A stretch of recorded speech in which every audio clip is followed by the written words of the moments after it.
જ્યાં ઘી કાંટા વિસ્તારમાં એક મકાન ધરાશાયી થયું છે અને મકાન ધરાશાયી થવાની ઘટનામાં એક વ્યક્તિનું મોત થયું છે। મકાન ધરાશાયી થવામાં એક વૃદ્ધાના મોત થયાના સમાચાર। મોટી હમામની પોળમાં મકાન ધરાશાયી થયું। ડ્રેનેજની લાઇનની કામગીરી દરમિયાન આ બનાવ બન્યો। ડ્રીલની કામગીરીના કારણે મકાન ધરાશાયી થયો હોવાનો દાવો પણ કરવામાં આવ્યો છે। એમાં કેટલાક લોકો ઇજાગ્રસ્ત પણ થયા અને એક વૃદ્ધાનું મોત થયું હોવાનો પણ સમાચાર અત્યારે મળ્યા છે। પ્રાથમિક વિગતો છે અમદાવાદના ઘી કાંટા વિસ્તારનો બનાવ, જ્યાં હમામની પોળમાં એક મકાન ધરાશાયી થયું અને એક વ્યક્તિનું મોત થયું। મ્યુનિસિપલ કોર્પોરેશનનું જનરલ બજેટની અંદર ડ્રેનેજ લાઇનની રીડેવલપમેન્ટનું કામ ચાલુ હતું।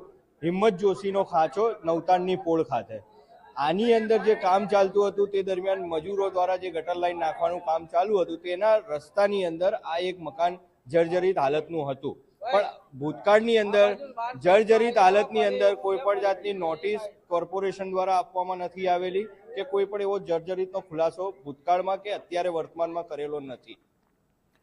તો આજ અંગે જાણકારી આપશે અમારી સાથે માનસી પટેલ લાઈવ જોડાઈ ગયા છે, એમની સાથે વાત કરીએ। માનસી, આપ ઘટના સ્થળે ત્યાં પહોંચ્યા છો, શું જાણકારી મળી રહી છે? સ્થાનિકો શું કહી રહ્યા છે? આખો ઘટનાક્રમ શું હતો? ચોક્કસથી વિકાસ, અમદાવાદના સિટી વિસ્તારના એટલે કે ઘી કાંટા વિસ્તારમાં આવેલી જે નવતાડની પોળ છે ત્યાં આખો બનાવ બન્યો હતો અને સીધા જ તમને દ્રશ્યો બતાવીશ કે અમદાવાદના ઘી કાંટા વિસ્તારમાં જે મોટી હમામની પોળ છે તેની પાસે ખાસ કરીને જે મકાન ધરાશાયી થવાની જે ઘટના છે તે સામે આવી રહી છે અને દુઃખદ બાબત એ સામે આવી રહી છે કે આ મકાન પડતા જ જે કાટમાળ હતો તેની નીચે 3 જેટલા જે લોકો હતા તે દટાઈ ચૂક્યા હતા, જેમાં એક મહિલા પણ હતી અને તેનું આકસ્મિક જે અવસાન છે તે અવસાન નિપજ્યું છે। મહત્વનું છે કે આ સમગ્ર ઘટનાની જાણ થતાં ફાયર વિભાગના તમામ જે જવાનો હતા તે તાત્કાલિક ઘટના સ્થળ પર આવ્યા હતા અને ફાયરની ટીમે ઘટના સ્થળે પહોંચીને જે 3 લોકો દટાયેલા હતા તેમનું રેસ્ક્યુ કર્યું હતું અને રેસ્ક્યુ કરીને તેમને ગણતરીની જ મિનિટોમાં બે ટીમ દ્વારા તેમને બહાર કાઢવામાં આવ્યા હતા અને બહાર કાઢ્યા બાદ જે 108ની જે ટીમ હતી તેને તાત્કાલિક ફોન પર જાણ કરી હતી અને તેઓ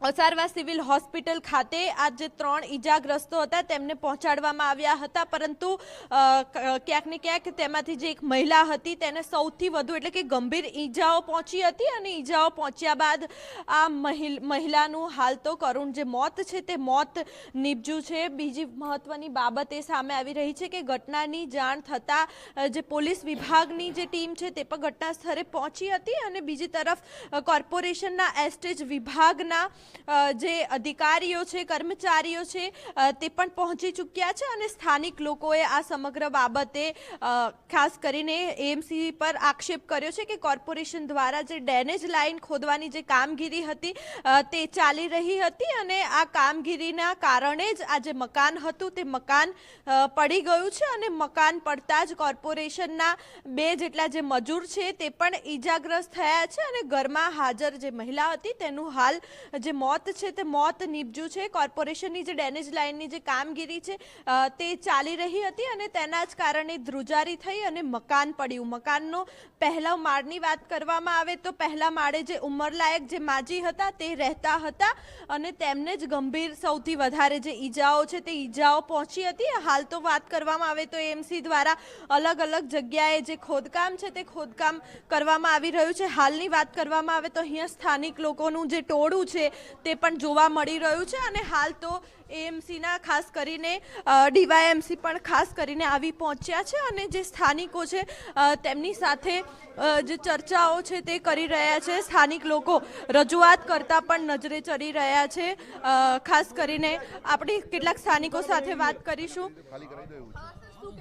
બાજુમાં મયુર ફ્લેટ છે, 50 વર્ષ જૂના છે, 80 મકાન છે, મકાન માલિક બધા ખાલી કરી જતા રહ્યા છે, બધા ભાડવા જ છે મેટ્રો કોર્ટની સામે અને એકદમ જર્જરિત છે। મકાન માલિક નીકળી ગયા છે, બધા ભાડવા જ છે। ગમે તારે દુધાર મૂડી થશે ને 200-500 હપ્તા ભરી જશે। હું તમને બધાને હાજરી કહી દઉં અત્યારે એ ઘટના બનવાની તૈયારી જ છે, એકદમ જર્જરિત છે, ભયાનક છે। નીચેથી મેટ્રો લાઈન જઈએ વાઇબ્રેશન આવ્યા કરે છે।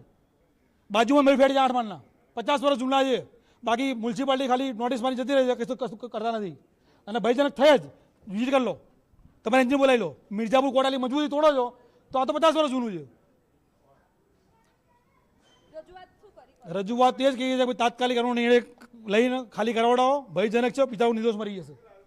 80 મકાન છે અને મકાન બધા નીકળી ગયા છે, બધા ભાડવત છે અંદર. એ નોટિસ મારી જતા રહ્યા ખાલી, બાકી ભયજનક છે, ગમે ત્યાં દૂધવા મોટી બનશે. બિલકુલ, એટલે કે અહીંયા જે સ્થાનિકો છે તેમનો ખાસ કરીને વાત કરવામાં આવે તો રોષ સામે આવી રહ્યો છે.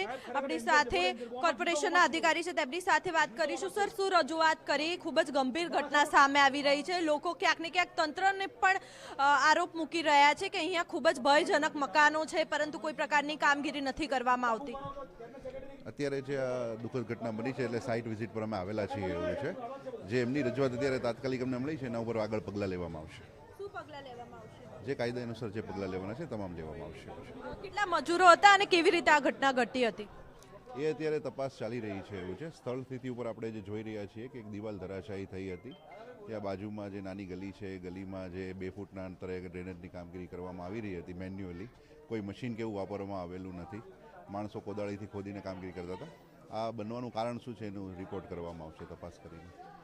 બિલકુલ, એટલે કે કોર્પોરેશનના જે ડીવાયએમસી છે તે પણ આવી પહોંચ્યા છે અને અહીંયા ખાસ કરીને તમામ જે લોકો છે તે લોકો એકઠા થયા છે અને તેમને આ સમગ્ર મામલે રજૂઆત કરી હતી. પરંતુ અહીંયા ખૂબ જ આ પોળની વાત કરવામાં આવે તો આ પ્રથમ વખત એવું નથી બન્યું કે મકાન ધરાશાયી થયું હોય. આ પહેલાં પણ અનેક જે મકાનો હતા તે મકાનોમાં આ જ પ્રકારે ધરાશાયી થયા હતા અને આ જ પ્રકારે દુર્ઘટના બનતા અટકી ગઈ હતી. પરંતુ આ દુર્ઘટના એવી છે કે જેમાં એક નિર્દોષ મહિલાએ પોતાનો જીવ ગુમાવ્યો હતો. તેઓ માજી હતા અને તેઓ એકલા રહેતા હતા.